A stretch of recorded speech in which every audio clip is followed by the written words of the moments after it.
ಆಚಿ ಮಸಾಲ. ಎಂತ ಅಡಿಗೆಯ ರುಚಿಯಾಗೋ ರಹಸ್ಯವು 20 ರೂಪಾಯಿ. ಇವತ್ತು ಸುಮಾರು 3-4 ಸಾವಿರ ಕೋಟಿ ಹಣ ಇವತ್ತು ದೋಚಿದ್ದಾರೆ ಈ ಟೋಲ್ ಕಲೆಕ್ಷನ್ನಲ್ಲಿ ಉಲ್ಲಂಘನೆ ಮಾಡಿ. ಫ್ರೇಮ್ವರ್ಕ್ ಅಗ್ರಿಮೆಂಟ್ನ ನಾವು ಅಳವಡಿಸಿ ಕೆಲಸ ಮಾಡ್ತೀವಿ ಅಂತ ಹಲವಾರು ಕೋರ್ಟ್ಗಳ ಮುಂದೆ ಪ್ರಮಾಣ ಮಾಡಿರ್ತಕ್ಕಂಥ ಈ ಕಂಪ್ನಿ ಇವತ್ತು ಆ ಉಲ್ಲಂಘನೆ ಮಾಡಿ ಆ ಪ್ರಮಾಣಗಳನ್ನೆಲ್ಲ ಕಾನೂನು ಬಾಹಿರವಾಗಿ ಸಂಗ್ರಹಣೆ ಮಾಡ್ತಾ ಇದ್ದಾರೆ.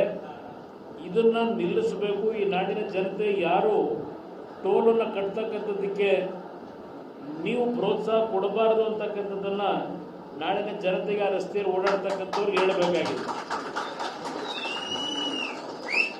ನಾವು ಯಾವುದೇ ರೀತಿ ಇಲ್ಲಿ ಉಲ್ಲಂಘನೆ ಮಾಡಿರ್ತಕ್ಕಂಥದ್ದನ್ನು ಉದ್ರೇಕಕ್ಕೆ ಒಳಗಾಗಿ ಅಲ್ಲಿ ಹೋಗಿ ನಾವೇನು ಧೂಳಿಪಟ ಮಾಡಬೇಕಾಗಿಲ್ಲ. ಆದರೆ ಜನತೆಗೆ ಶಾಂತ ರೀತಿಯಿಂದ ನಾನು ಒಂದು ಪತ್ರಿಕೆಗಳನ್ನು ನಿಮ್ಮಗಳಿಗೆ ಡೆಲಿವರಿ ಮಾಡಿಸ್ತೀವಿ.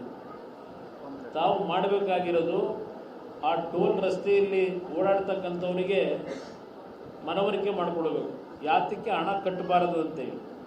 ಯಾಕೆಂದರೆ ಈ ಸರ್ಕಾರ ಈಗಲೂ ನಮ್ಮ PWD ಮಿನಿಸ್ಟರ್ ಹೇಳ್ತಾರೆ, ಪಾಪ ಆ ಫ್ರೇಮ್ವರ್ಕ್ ಅಗ್ರಿಮೆಂಟ್ ಏನು ಮೊದಲನೇ ಹಂತದಲ್ಲಿ ಏನು MOU ಆಗಿತ್ತು, ನಂತರ ಏನೇನೋ ಆ ಕಂಪ್ನಿಗೆ ಅನುಕೂಲ ಆಗಾಗೆ ಹಲವಾರು ಸರ್ಕಾರಗಳಲ್ಲಿ ಮಾರ್ಪಾಡುಗಳನ್ನು ಮಾಡಿದ್ದಾರೆ ಕಾನೂನು ಬಾಹಿರವಾಗಿ.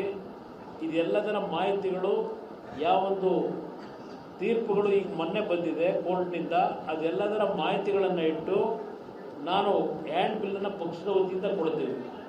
ತಾವು ಮಾಡಬೇಕಾಗಿರೋದು ಬೆಂಗಳೂರು ನಗರದಲ್ಲಿ ಇದೆಲ್ಲವನ್ನು ಡಿಸ್ಟ್ರಿಬ್ಯೂಟ್ ಮಾಡಬೇಕು, ಪ್ರತಿಯೊಂದು ಜನತೆಗೆ ತಲುಪಬೇಕಿದು. ಯಾವ ರೀತಿ ಸರ್ಕಾರದ ಮುಖ್ಯಮಂತ್ರಿ ನನಗಿರ್ತಕ್ಕಂಥ ಮಾಹಿತಿ ಈ ಕಂಪನಿಯನ್ನೇ ಟೇಕ್ ಓವರ್ ಮಾಡಲಿಕ್ಕೆ ಮುಖ್ಯಮಂತ್ರಿ ಈಗಾಗಲೇ ಚರ್ಚೆಗಳು ಮಾಡಿ ಎಲ್ಲ ರೀತಿಯಲ್ಲಿ ಒಡಂಬಡಿಕೆ ಆಗೋಗಿದೆ.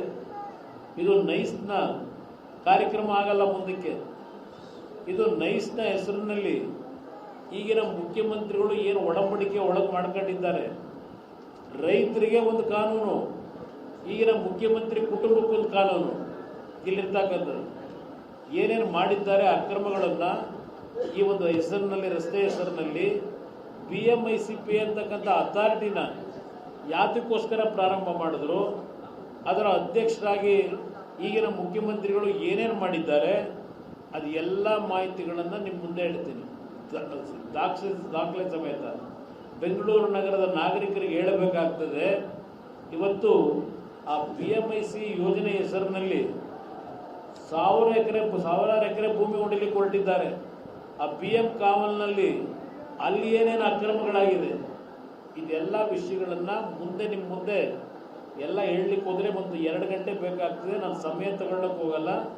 ನಿಮಗೆ ಮುಂದಿನ ಒಂದು ವಾರದೊಳಗೆ, ಏಕೆಂದರೆ ನನಗೆ ನಾಳೆ ಕ್ಯಾಬಿನೆಟ್ ಮೀಟಿಂಗ್ ಇದೆ, ಸಾಯಂಕಾಲ ಡೆಲ್ಲಿಗೆ ಹೋಗಿ ಮುಂದಿನ ವಾರ ನಾನು ಅಷ್ಟರೊಳಗೆ ಎಲ್ಲ ರೀತಿ ನಿಮಗೆ ಮಾಹಿತಿ ಕೊಡ್ತೀನಿ. ಪ್ರತಿಯೊಂದು ಮಾಲ್ಗಳ ಮುಂದೆ, ಪ್ರತಿಯೊಂದು ಕಾಲೇಜಿಗೆ ನಮ್ಮ ಸ್ಟೂಡೆಂಟ್ಗಳಿದ್ದಾರೆ, ಎಲ್ಲ ಕಾಲೇಜುಗಳಿಗೂ ನೀವು ಸೋಷಿಯಲ್ ಮೀಡಿಯಾದಲ್ಲಾದರೂ ಅವ್ರನ್ನ ಸಂಪರ್ಕಿಸಬೇಕು.